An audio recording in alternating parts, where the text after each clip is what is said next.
Okay, so this is postpartum workout C.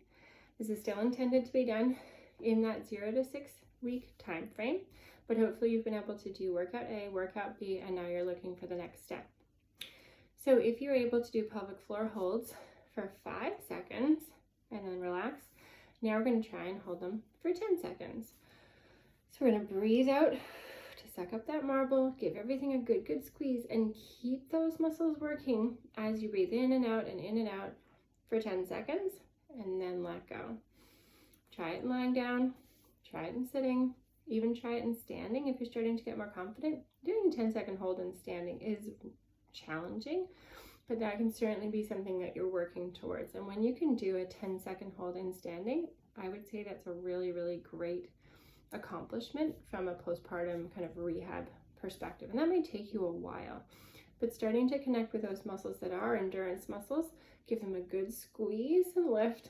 Really think about pulling that marble up toward your head, keeping it up there and trying to breathe, and then let everything go and relax. Don't hold your breath when you're up there, and that's probably the most challenging part for a lot of people. But your breath can be just a comfortable breath. It doesn't have to be this big, huge breath, just a comfortable breath. Squeeze and lift, holding up there for 2, 3, 4, 5, 6, 7, 8, 9, 10, and then let go.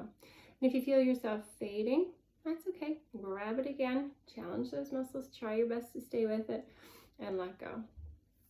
So we went from short holds in workout A, 5-second holds in workout B, trying to do 10-second holds in workout C. And that can be a really great thing to get confident with as you're going through your postpartum recovery. Similarly, with the abdominal activations, we were sort of doing 5 to 10 seconds through workout B, and now we're going to add some leg movement to it. So I'm going to go into a lying down position with my knees bent. I'm now going to pull those abdominal muscles together. So I'm pulling my belly button down to the ground. Then I'm going to keep that there and breathe, but I'm going to add a march. So I'm just going to march one leg up and then the other. My head is just staying nice and relaxed on the ground. I'm trying to see if I can keep these muscles connected while I slowly march and while I breathe. And if you lose it, or you're noticing that you're holding your breath, just stop, reset, then pull that belly button back in and march again. And maybe you need to reset every single repetition. That's totally fine. Or maybe you can start to work on doing 2 or 3 or 4 with a longer hold of the abdomen while you're breathing. And that's awesome. It's a really slow, intentional march as you're keeping your belly button pulled down towards your spine and as you're breathing. Great job. Just finishing off so that you're even and then letting everything go. I'd recommend trying to see if you could do 5 each side, maybe twice a day.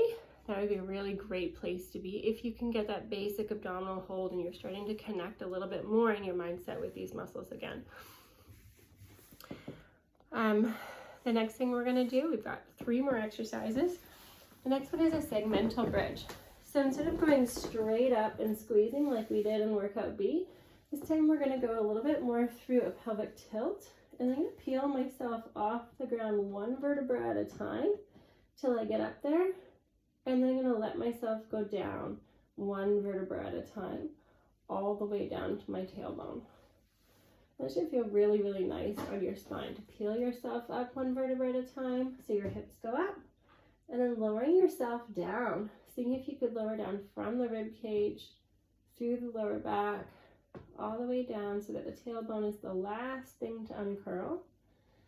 Then you get a nice smooth motion through your whole spine.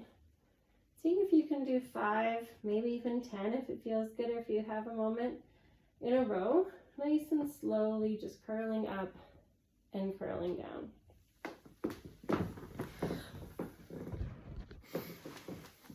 Okay, the last 2 are in standing. So 1 is plie squat. So we did sitting from the chair to standing.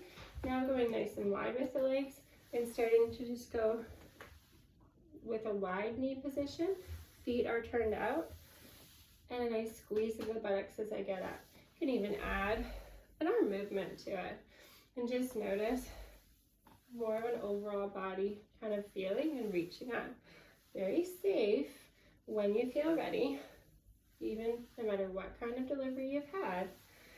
But you might not feel ready for this for a while, and that's okay.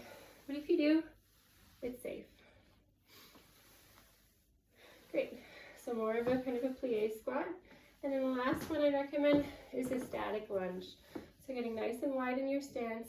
You can put your hands on your hips if you can for balance. And then just a little dip down and coming up. Maybe you try 5 on one side, 5 on the other. And then you work your way up to seeing to maybe 20 on each side. Getting your legs nice and strong again and working your balance. All right, so those are the ideas for workout C, and you've done a great job.